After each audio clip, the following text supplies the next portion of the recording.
राज्यत आप मुझे बताइए, चलिबई आदिवासी जब एकजुट रहेगा मुख्यमंत्री थाको तो उसकी ताकत बढ़ेगी कि नहीं बढ़ेगी? चली थकिब अलग अलग जातियों में कोनो टूटने क्षेत्र से आप जुबिन सोचिए गार्गर कमजोर हो जाएंगे कि नहीं हो रक्षा जाएंगे। परिले एटु নহয় इसलिए मैं कहता हूँ सब्यसाची आছিলে एक दुई हातेदी है खर मारिब जानिছিল तो सेफ है, जुबिनकো न्याय दिम एक है तो যিসকল অনুপ্ৰৱেশকাৰী एक है तो তেওঁলোককো কষ্ট দিয়ে থাকিব एक है तो मोदी बोले एक है तो सेफ है। तुम्हारे जैसे लोगों को उंगलियों में खेल दूंगा इंशाअल्लाह। की तरफ से तुम देखते जाओ, मोदी जी सुनो, मर जाऊंगा मगर एक पीछे है नहीं। तो अखंड है। मोदी क्या बोल रहे? एक है तो सेफ है। मंजलिस क्या बोल रही? मोदी अनेक है तो अखंड है। भारत में अनेक लोग हैं, मराठा है, दलित है, मुसलमान है, क्रिश्चियन है, ईसाई है, ओबीसी है, तमिलियन है, पंजाबी है, तेलंगाना का है, तेलुगु बोलने वाला है, अरे अनेक है। तो भारत अखंड है। मोदी क्या बोल रहे? एक हो जाओ। कैसा होंगे बाबा? कोई अपने कल्चर को छोड़ेगा, कोई अपनी गुजराती तहजीब को छोड़ेगा, तो मोदी चाहते क्या है कि सब भारत की डाइवर्सिटी खत्म हो जाए। ये एक का मतलब यह है। मंजलिस क्या बोल रही? हम अनेक हैं तो अखंड है। मोदी एक करना चाहते हैं, आरएसएस एक करना चाहती है। और मैं मोदी को जवाब दे रहा हूं, इंसाफ है तो इंडिया सेफ है,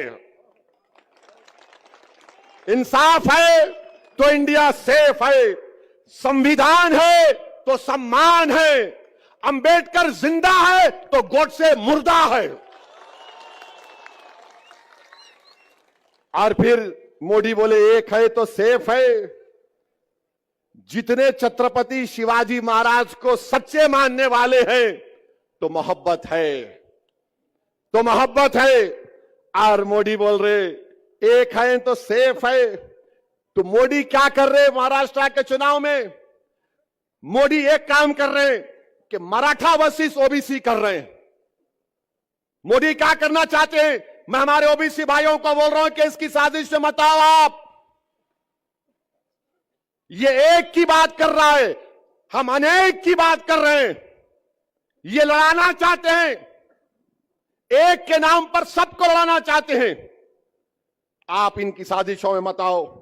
अच्छा मोदी जी ये तो बताओ, एक है तो सेफ है, तो आपने क्यों कहा था 2024 के पार्लियामेंट के इलेक्शन में राजस्थान में आपने हिंदू बहनों से कहा था कि आपका मंगलसूत्र निकाल कर मुस्लिम औरतों को दे दिया जाएगा? और आप आज महाराष्ट्र में आके बोल रहे एक है तो सेफ है। फिर मोदी ने कहा आपकी भैंस को लेकर मुसलमानों को भैंस दे दिया जाएगा। मोदी ने कहा था कपड़े देखकर पहचानो।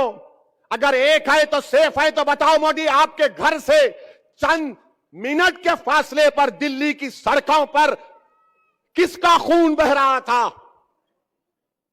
किसको बेघर कर दिया गया था?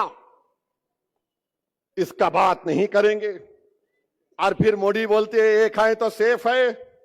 मोदी जी वो इतने 4 साल से चीन जो कब्जा करके बैठा हुआ है, तो अब कल से भाजपा वाले बोलेंगे ए ओवैसी क्या बोल रहा है? डेप्सांग डेमचाक पोंगसांग सू में चीन पीछे हट गया। चीन पीछे हट गया, अब वहां पे बर्फ है। 25 पेट्रोलिंग पॉइंट पे हम नहीं जा सकते। मैंने नहीं कहा, लद्दाख की एसपी ने कहा, मोहतरमा ने कहा। तुमने डेमचाक डेमसांग में बफर जोन बना दिए। क्यों बनाए तुम बफर जोन? किसी के बाप की जमीन नहीं, भारत की जमीन है वो। तुमने डेमसाक डेमचाक लद्दाख का नाम लेकर तुमने चाइना को अरुणाचल प्रदेश में यांगजी में वहां पर पेट्रोलिंग राइट्स दे दिए। कहां अरुणाचल, कहां लद्दाख? और इसी पार्लियामेंट में राजनाथ सिंह ने खड़े होकर अरुणाचल प्रदेश के यांगसी के बारे में कहा था चाइना यूनिलैटरली हमारे बॉर्डर को बदलना चाहता है। आज मोदी चाइना को अरुणाचल प्रदेश में पेट्रोलिंग के राइट्स दे दिए।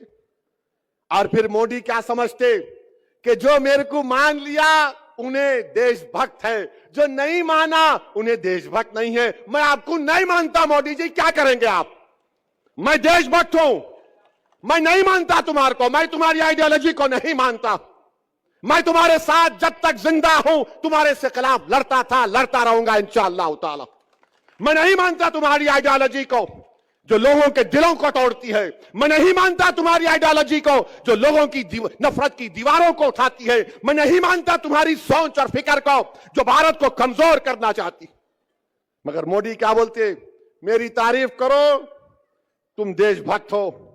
और by the way China Modi का दोस्त हो चुका है आजकल। मेरे अजीज दोस्तों और बुजुर्गों, मैं आपको बताना चाह रहा हूं कि आज नासर के खिलाफ भी कैंडिडेट है।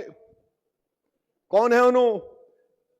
क्या शिवसेना वाले उद्धव ठाकरे, सॉरी 2 शिवसेना हो गए, दोनों मिलकर घी चाट रहे, एक घी खा लिए एक चाट रहे। किसने CAA बिल की तायीद की थी पार्लियामेंट में?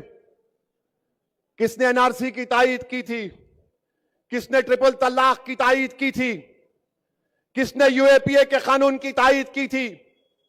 किसने, जब वक्फ बिल पेश हुआ तो उद्धव ठाकरे के MP नहीं थे लोकसभा में, मैं देखा हूं। कोई उद्धव ठाकरे के MP नहीं थे लोकसभा में, पूरे बाहर चले गए। जब वक्फ का बिल पेश हुआ तो कौन लड़ रहा था?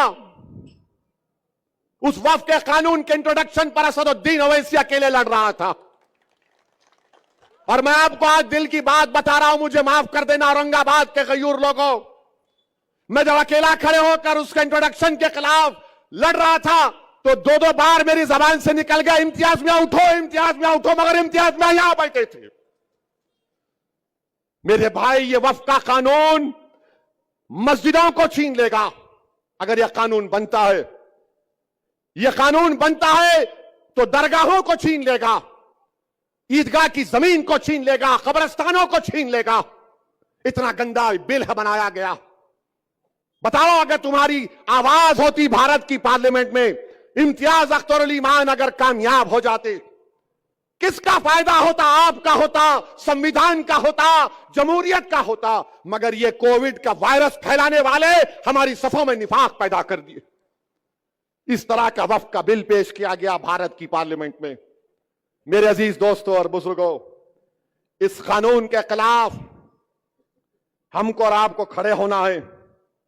और मुझे यकीन है कि अगर ये बिल हुकूमत नरेंद्र मोदी लेकर आएगी तो एक बात तो यकीन के साथ कहूंगा मैं, जो एहतजाज CAA में हुआ उससे डबल एहतजाज पूरे भारत में होगा। सुन लो नरेंद्र मोदी इंशाअल्लाह ताला।